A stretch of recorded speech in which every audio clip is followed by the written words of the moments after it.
Welcome to the West Kent Talking podcast and the Southborough News YouTube channel. I'm Martin Webber. It's the 2026 Borough Council Elections coming up in Tunbridge Wells. I've already spoken to representatives from the Liberal Democrats and the Conservative Party. Today I've come to Sherwood Lake to talk to representatives from Labour and the Green Party. So first of all, could you start by telling me who you are and what party that you're standing for? My name's Tina Kesterton and I'm standing for the Labour Party. So why do you think you'd be a good councillor for Sherwood? Well, my association with Sherwood goes back almost 40 years. When I started, I came from London to teach at Sandown Court. So I got to know a lot of families on Sherwood then. And in fact, those families have gone on to have families and, they still walk past and say, hello, Miss Bissett, because that was my name then. I also volunteer at the St Philip's Food Larder, so I have weekly connection with a lot of families and people from Sherwood. I just want to give a voice to those people because I feel that Sherwood is underrepresented at Borough Council level. And you've got time, have you, to put into this role? Yes, I'm a retired head teacher. I retired 3 years ago and I'm looking to put something back into the community. I've worked in schools across Kent after Sandown Court. I've worked in Swanley, in Sheppey, in Snodland, in Hextable. And I finished my career at Broomhill Bank in Rust Hall, the special school. So I know a lot of local people. I've got lots of time. I've still got lots of energy, I hope, even though I'm retired. And I just want to be an advocate for the local area. I live locally. I live just off Sandhurst Road, so I know the area well. So you're the Labour candidate. There are two Green candidates. I'm talking to one of them now. Hello, yes, my name's Kate Sargent and I'm a Green Party candidate in Sherwood. So why do you think you'd be a good councillor for Sherwood? Well, I've lived in Tunbridge Wells for 30 years. I've been an environmental activist for the last 20 years. And I'm really passionate about the planet and the people on it. So I do have good local knowledge. I'm a trustee of Age UK in Tunbridge Wells, so I understand the needs of many people living in the area. And do you have the time to put into this role? Yes, well, at the moment I'm working full-time and it's my plan to go to part-time working if I'm elected as a borough councillor so that I can give really good quality service to the residents in the ward. So one of the big issues across the borough is this plan by the Liberal Democrats to borrow £68 million to revamp the RVP shopping centre. They say it needs regeneration, but in doing so, they're going to borrow a large amount of money. They're going to gain, they think, a boutique cinema. They're going to lose a historic building, the Friendly Societies Hall, which houses the snooker club at the moment. What do you think of that plan? I'm pretty sceptical. I think they're probably looking in the wrong place at the moment. And I wonder if recent global events and the way that the economy is going and prices are moving, interest rates as well, I wonder if it will actually look like such an attractive investment in the months to come. But 68 million could buy a lot of other things. We could buy more social housing, for example.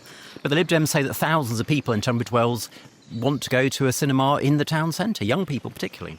Well, we've already got cinema provision in Tunbridge Wells, so we can provide that for people. And I think the difficulty is quite largely environmental.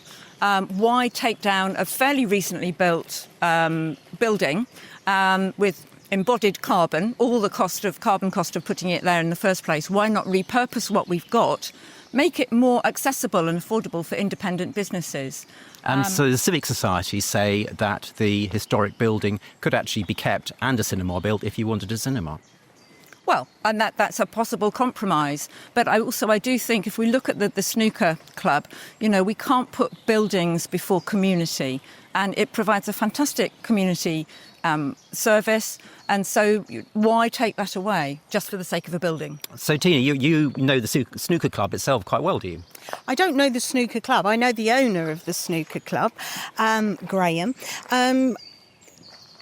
Do you think that plan? Obviously, this club are very, very worried. They've got a petition with 6,000 people saying, "Please leave it as it is. Don't knock it down." Would you be supporting that petition? Would you be supporting saving that historic building and scaling down this massive loan? Well, £68 million, as Kate said, is a lot of money and could be spent on a lot of things. I am not a councillor currently. I haven't seen the business plan for how they look to make profits with what they're going to build. I think that part of town does need regeneration. I walk to town regularly from where I live. It definitely needs regeneration.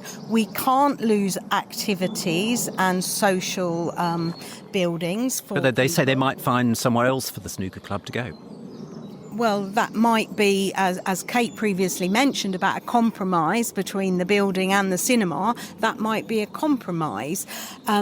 Whether we need to knock down that building, I don't know what work needs to be done on that building to make it compliant.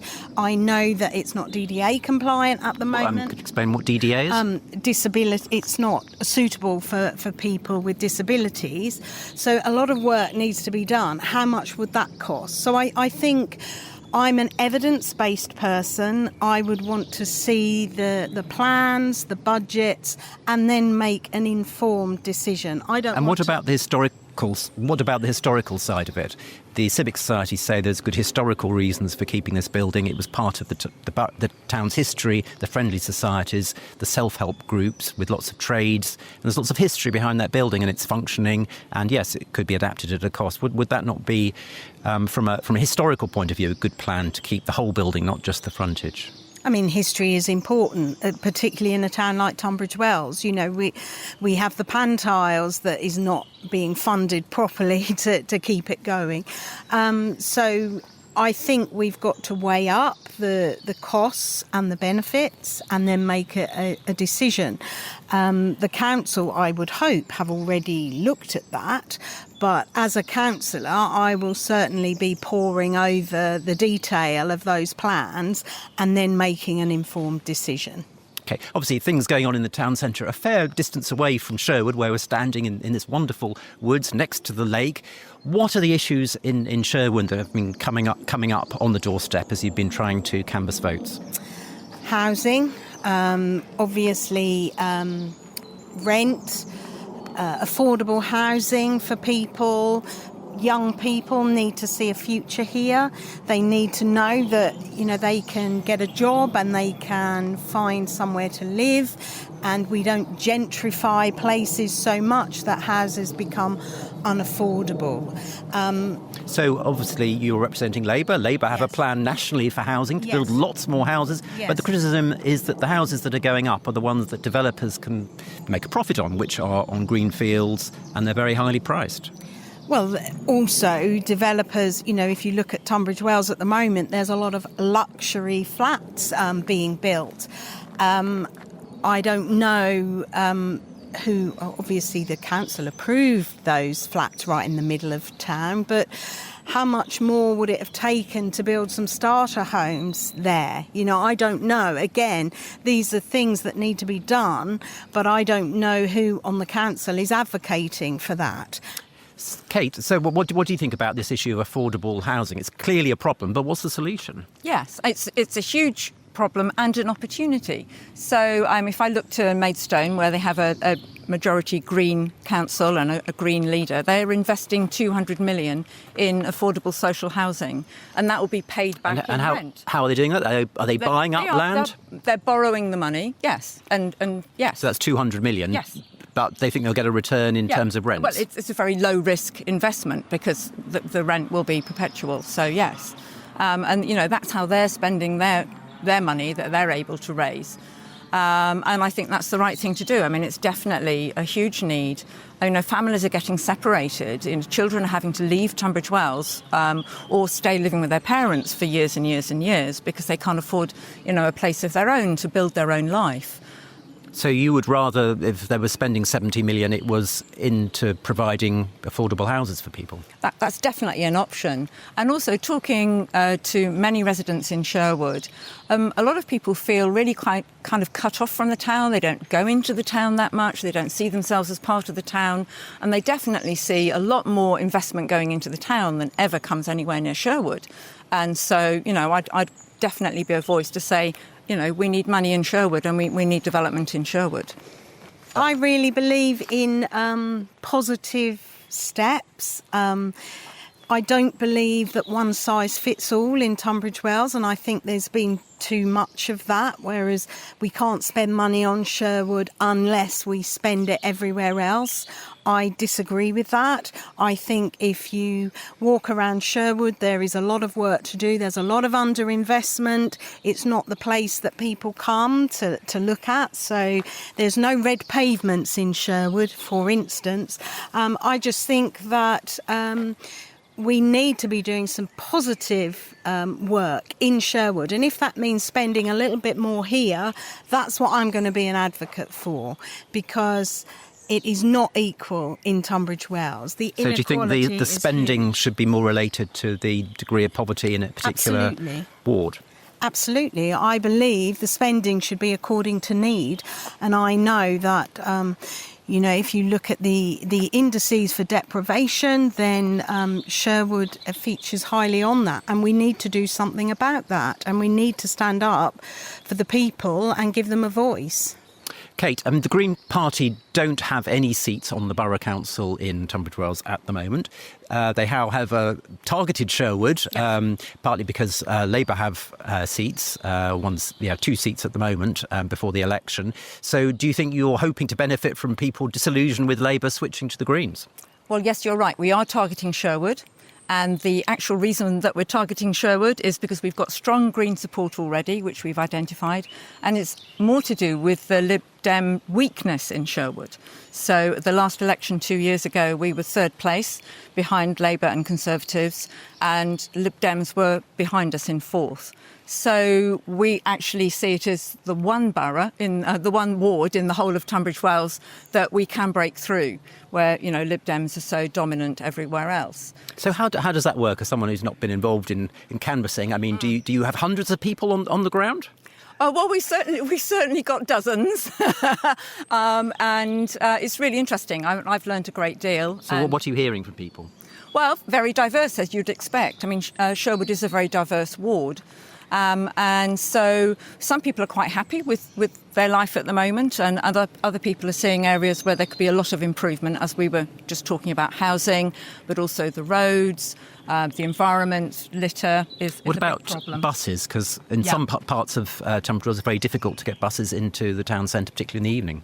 Yes, the bus service has been reduced even from 4 an hour to 2 an hour, and I've been hearing that on the doorstep.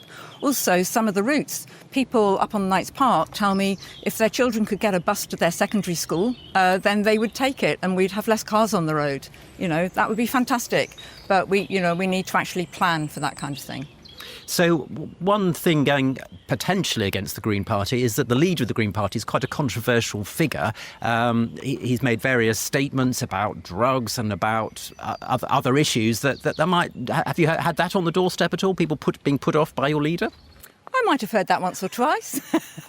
We've also got a lot of support. Our membership has quadrupled since Zach became leader. He's definitely raising the profile. A lot of people are very inspired by, his policies and the party policies. But yes, many people pick up something like, legalising drugs for personal use to support people with basically an addiction issue and to treat it as a medical, health-related concern rather than criminalising it. That's the policy. It's not that we're going to be selling crack cocaine in Aldi. So nationally, obviously, the Labour Party is not doing very well. Have you been hearing that on the doorstep, Tina? Yes, and, anecdotally, somebody actually said to me the other day when I delivered a leaflet to him, he said, oh no, he said, if your name was next to independent, I would vote for you. I know you'll be a really good councillor, but I can't vote Labour. So that, really impacted me. But I believe in Labour principles, and this is a local election about local people, for local people, and that's my message. I am here for local people. I can't do very much about Peter Mandelson, and I wish I could, but I can't. So I'm not abandoning my principles just because the leaders of the party at the moment are not very popular. Another issue is that obviously both of you are from parties of the left, centre-left, but quite a few people vote for right-of-centre parties in Sherwood. The Conservatives already have a councillor. Reform are posting two candidates. Labour are only putting one candidate, yourself, forward. So Reform obviously think they're going to do well as well. Have you been hearing voices on the doorstep as well, saying things like maybe Labour is spending too much money, welfare budget's out of control? Are you finding that the people from the right, from the centre-right, are challenging your position as well? Yes, I want to say I absolutely abhor the divisive rhetoric of Reform. I am a person that believes that we need to support each other in communities. We need to have unity. We need to have community, and we need to look out for each other. But Reform are just saying illegal immigrants should be discouraged or sent home. That's not being against local communities, is it? Well, it's finding somebody to blame for the ills of society. We can always point at other people if we want to, if that's the way our mind works, and that's how they want to operate. Personally, I like to look at other people and think, how can we support them? What can we do to a rising tide raises all ships. In other words, if we support the people that need it, then the whole community thrives. But then some people would say our taxes are very high because our welfare budget is very high. It's many times the defence budget, for example. If you're just talking about helping people out more, maybe you're going to lose some votes. Maybe I will lose votes for that, but it's something that I passionately believe in. Reform keeps saying they're going to decrease taxes. Well, they haven't, because I live in Tunbridge Wells and my council tax has just gone up. And that's Kent County Council run. And that's Kent County Council run by Reform. So they have not decreased taxes. Okay, well, what would you say to the potential reform voters on the doorstep who say, the Greens, they'll just let welfare get even higher, the welfare bill, and my taxes are high enough, thank you very much? Well, I think about half of the welfare bill in this country is spent on pensions, and I think the Reform are guaranteeing the triple lock. So don't quite understand how that one works. There are lots of people not in work at the moment, and Reform said that's because governments haven't really got to grips with getting people into work, providing incentives to get into work. I think about half the people who are on work benefits, they've already got a job, but they're not being paid enough. Yeah. So, we've got problems with how we share our money. We're the sixth biggest economy in the world. And Reform will tell you the solution is to punch down on those who've got less than you and I have got, and to get them out of the country. And we're saying, actually, we need to be punching up at the billionaires and the tech bros who are taking all the money and they're not paying their fair share in tax. But the other problem is that something like 50% of income tax is paid by the top 10% of people. So if you annoy the top 10% earners, they'll leave the country and we'll end up with even less money. I don't believe that they will. What do you think to those claims by Reform that Labour and the Greens are just keen on spending lots of government money? Well, Reform say lots of things. A lot of their proposals, I haven't seen very many policies from Reform, actually, so it's quite hard to cost their proposals. But again, what Reform are saying in Sherwood, we can't affect in Sherwood. We can't impact on any of those things in Sherwood. This is a local election about local issues. I mean, even the potholes that lots of people want to talk to me about on the doorstep, that's Kent County Council, that's reform. So I just want to focus this back to local issues. I want to try and build more of a community. We've got to get more provision in for young people in Sherwood. Antisocial behaviour is an issue, and we need to work with young people to make them feel like they belong, more job opportunities, more social housing, more affordable housing. There are lots of things we can do locally to make this lovely place vibrant. And final word for Kate, why sum up what the local things at the top of your agenda? Well, I think I need to just focus really on what we've discovered while we've been canvassing. And we've discovered a lot of support for the Green Party, which we're very happy about. We're less happy that we've discovered also a lot of support for reform.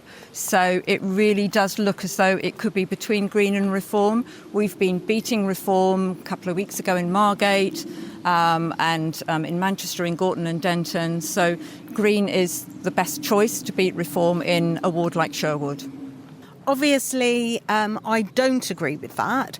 I think, as a local person with local knowledge and local ties, I am the best person to serve the people of Sherwood. And I know I will do a great job doing that if I'm elected. Well, of course, it's possible that both of you will be elected, because there are 2 seats which are available for people to vote for in the Sherwood ward. Voting across almost all of the wards in the Borough Council is happening on Thursday.